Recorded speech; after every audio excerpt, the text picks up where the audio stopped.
Hi everyone, welcome to Mel's Campervan Adventures, and this is the epic Wales trip that I'm currently still on, and so sorry for the quality of the video. I've just about got Wi-Fi today.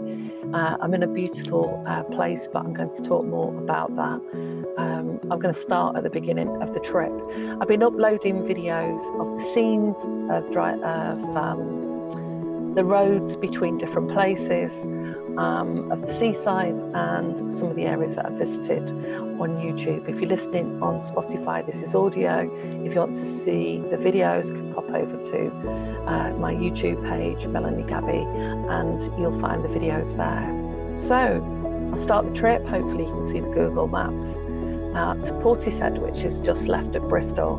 And when I first got my campervan, Portishead was one of the first places I found. I don't know how I ended up being there, but I really like Portishead.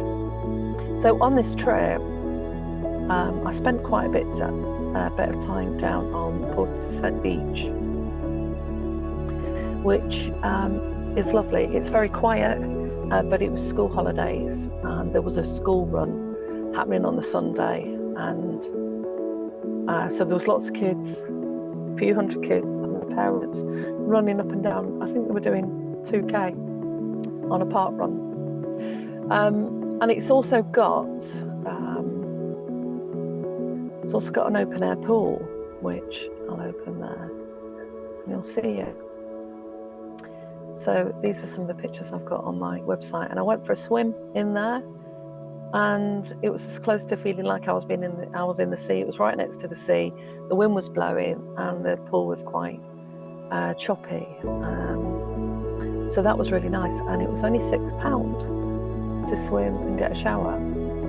So I started the trip in Portishead and went down to Clevedon. So I'm going to share a little bit of information of what I discovered about that trip, so bear with me. So do keep an open mind, because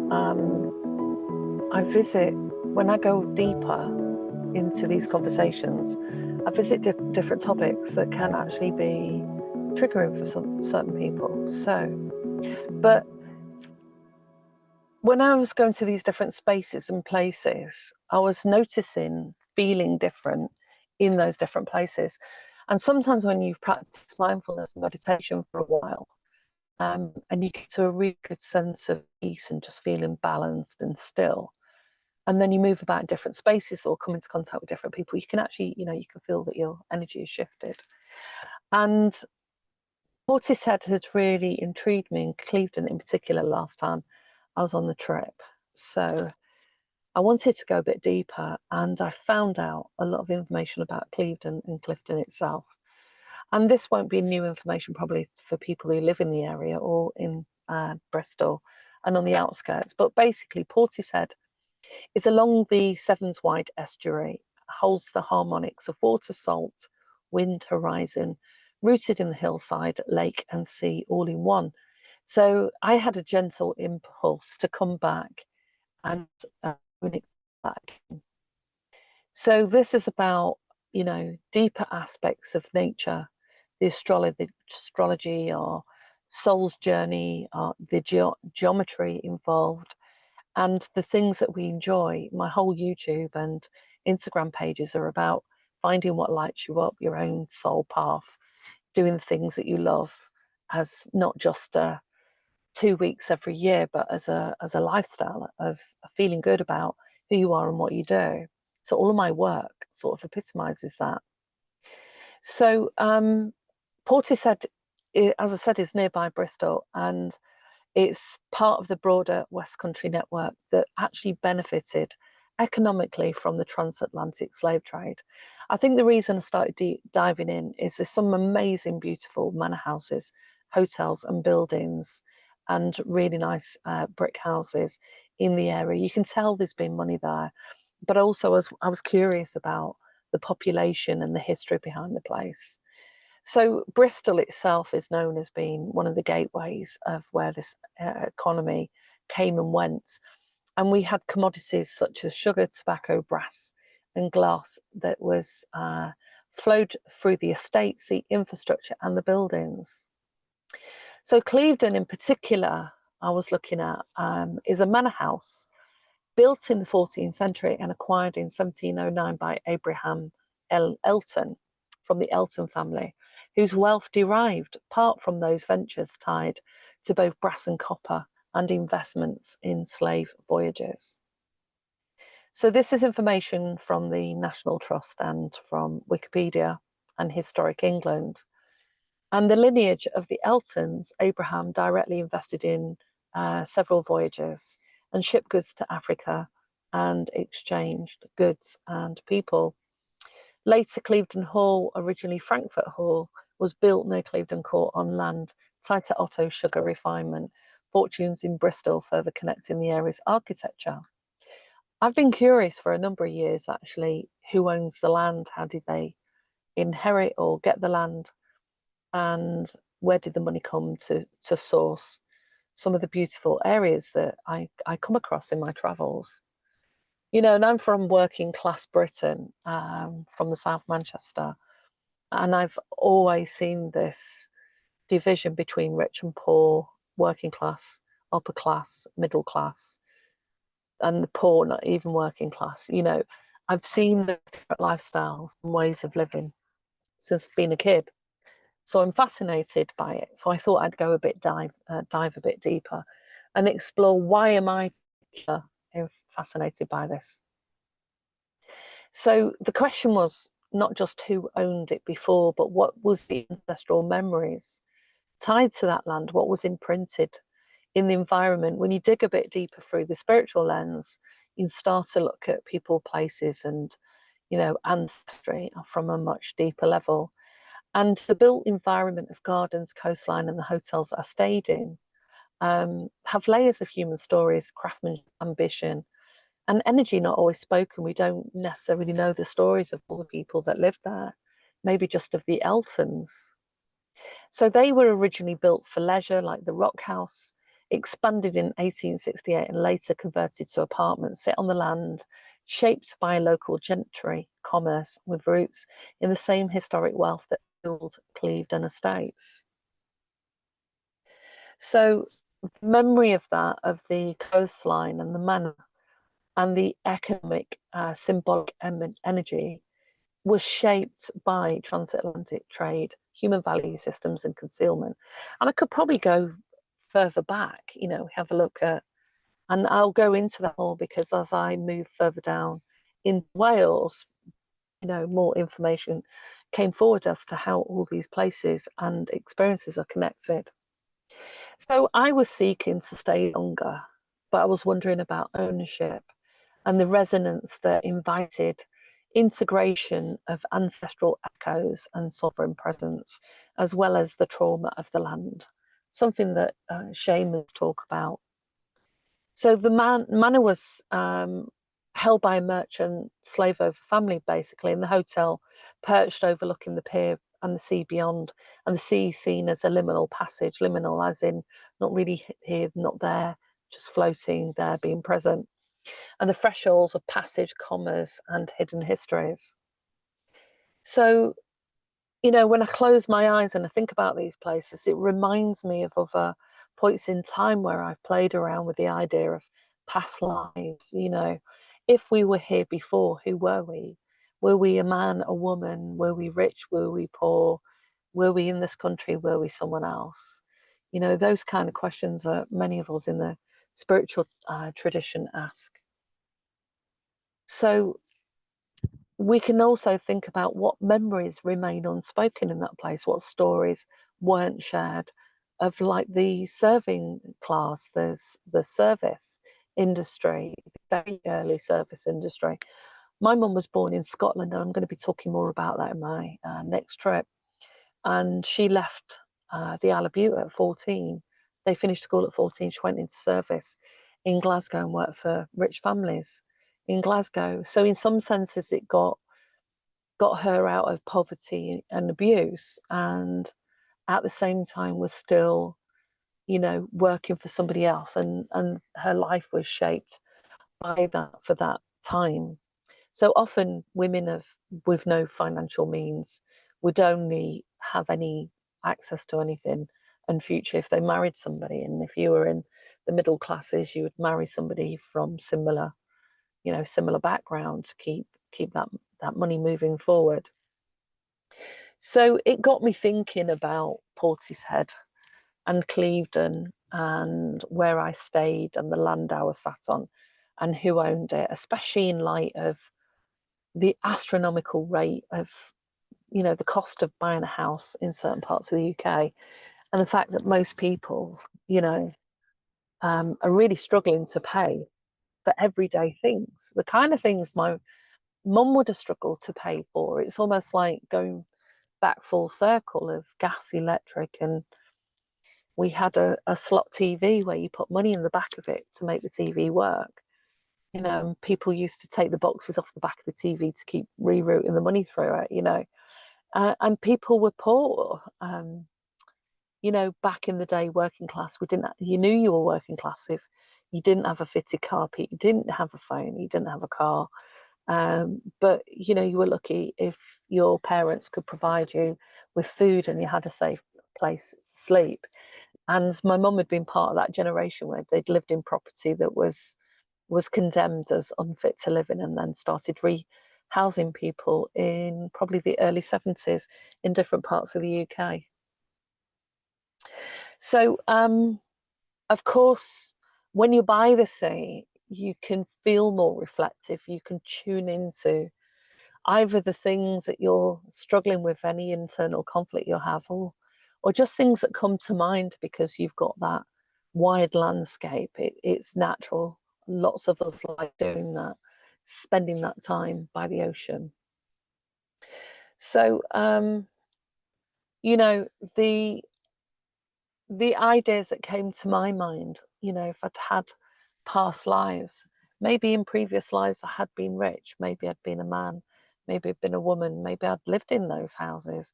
Maybe that's why we are drawn to certain places, because we have some connection in our DNA, and we know now with epigenetics how, regardless whether you believe in past lives or not, how information is transmitted, through the generations.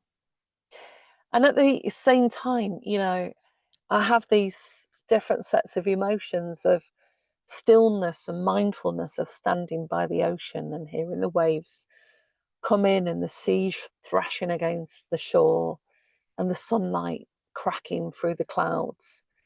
And then this idea of ships going across the sea and the horrendous experiences that people had of that time and how they were treated. And this isn't, for some of you, that even when I say words like this, people can get triggered into thinking it must mean I'm trying to make a particular point. I'm really just sharing the kind of stirrings that we get when we visit different places. My mum loved going to churches, and who knows what that held for her, because in some senses she was anti-religion because of the messages she heard growing up and the fact that she saw abject poverty, and yet people still giving money to the church and the beliefs that were imposed on them. So it's that sort of holding those different feelings all at the same time, because you can oscillate between different feelings. So the sense of the sea being vast and open, and at the same time witnessing in your mind's eye any atrocities that were committed during that time period. And we're not just talking about that time period. If you stay tuned, you'll see where I'm going with this, because this covers all people, not just particular groups.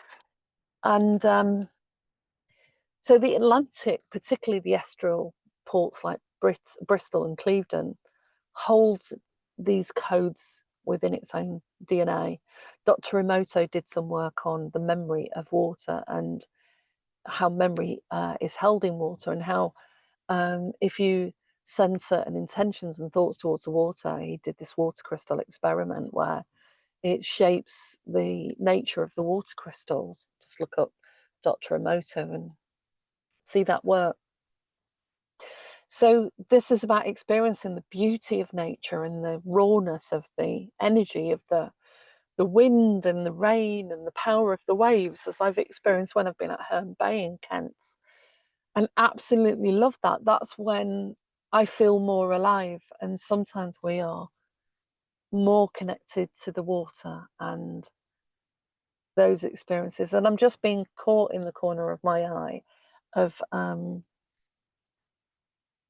it raining right, not on us, but near us on the waves. And I can see the waves and the rain clouds in the corner of my eye. It's absolutely beautiful. I might be able to turn the camera around in a moment and show you all. So then I started thinking, well, what about Clevedon? Because Clifton and Clevedon are quite different in experience. And Clifton, my friend lived there. So this is a nod to Caroline, who passed a couple of years ago, who lived in Clifton for a fair bit. She was house sitting and was into holistic therapy and did a lot of work for Tree Sisters, and was very into the land well before people started thinking about ecology. And so Clifton more overtly sits and thrives and appears more wealthy, and can often hide the foundation behind the boutique gloss. Clevedon, more ordinary now, reveals the bones in the stone, unadorned and unglossed. So the contrast is energetic. It's a different experience walking through Clevedon, which I enjoyed, but there was something a bit more tired there. Clifton wears elevation, Clevedon reveals some nature of erosion, almost like this the slow decay of forgotten wealth, and we see that, don't we, in some areas. So it's not about comparison, it's just noticing how different areas are treated and looked after, and how people respond to their environment. So as you can see from the Google map that I'm showing you,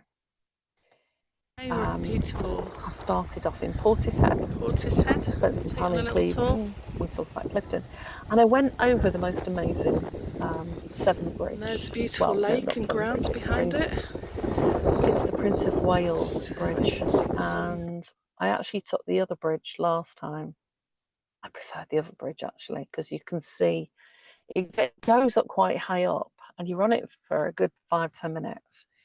But this time I took the M4 over, and I thought I might stop in Newport. So I was driving towards and then through into Newport, and oddly, I circled around a few times. I couldn't actually find the centre, the town. I could find some of the industrial parts. So I decided to look up what Newport meant, because energetically I was now having a very different experience of Newport. My video's gone really terrible. So Newport lies at the mouth of the River Usk into the Severn estuary, once a modest medieval town, a castle site that transformed dramatically during the Industrial Revolution. By the 19th century, it became one of Wales' largest coal exports, sending wealth and human labour into global trade streams. The town's growth from over 1,000 residents in 1801 to 19,000 by 1851. Within 15 years, another 18,000 people were in Newport, bore witness to factories, docks and slum settlements carved by industrial ambition. So we often see this in the UK, in the industrial sites. Either a lot of terraced houses in the old parts that were for the workers who worked in the factories. And some factories may have been better paid, but often it was the men that worked and the women that stayed at home looking after the children. So in 1839, though, there was something called the Newport Rising. One of the final Chartist uprising in Britain erupted when the miners and the reformers stormed Westgate Hotel in protest. And that was because they wanted, the Chartists wanted more fairness. They were struggling, and So there was a protest at the Westgate Hotel. Soldiers opened fire, killing and wounded many, etching fierce protests in the city's psyche. So less directly tied to the slave trade, more coal ports like Bristol, Newport and the wider region of Gwent did reflect the broader imperial wealth structures. Some local street names still evoke connections from colonial figures and power dynamics tied to transatlantic commerce and resistance to abolition. So this came up when we had a lot of monuments being pulled down a few years ago. So people became aware more of what they represented. So I'm neutral as to what I think they should and shouldn't have in any of the towns, because that is the history, rich or poor, middle class, working class. That's our ancestral history. So when I passed through Newport, I felt a pause. I didn't feel drawn. I couldn't understand why. What was I encountering? I was curious about that. So it's on the fringe between rural quiet and industrial memory, really, at the threshold of steel, coal, and migration, rather than a colonial port of grandeur. Dense human infrastructure, market halls like the Victoria Market Arcade and the Market Building, transporter bridges, and the shuddering pulse of working class ambition, past and present, and the shadow of the Chartist revolt imprinted onto the stones and civic memory. So the similarities between the industrial port memories of movement, commerce, steel chain links, the crowd memory of barricades, protests, hushed grief after shootings, and civic dissonance, shops closing, economic decline, and social humour. Newport has often been described by locals, their words, not mine, with affectionate contradiction. It's a shithole, but it's our shithole. And it's not the only shithole in the UK. Now, I can't say either way. I'm just going on this feeling I had as I drove through it. And I wasn't sure, but I thought, you know what, I'm going to send the best of intentions or whatever it is that's lingering here, that it clears and the denseness becomes lighter, because the density can be personal trauma. You know, it can be that an area, a land has witnessed or experienced a lot of trauma and it's held in the field. So similarly to Clevedon, you know, it has historical layers that surfaced that maybe was quieter, but still made its presence known. So this was about the industrial age and also about uprisings and tensions. Newport's energy is more about the communal struggle rather than gentle garden symbolism. And sometimes we only have to pass through somewhere to get a sense that there's tension there. We don't know why. So it's always worth tuning in and paying attention and being curious as to what could be going on. So, you know, for a moment, I imagined the ships, the rails, the coal, standing at the Westgate Hotel's crowd edge, feeling solidarity, then thinking without judgment, seeing their cries, the weight that they felt, and then the stillness of the place, but also a group of people who were open fired on. And what I found out next left me feeling shocked, really, because they were open fired on, and the ones that didn't die were shipped off, you know?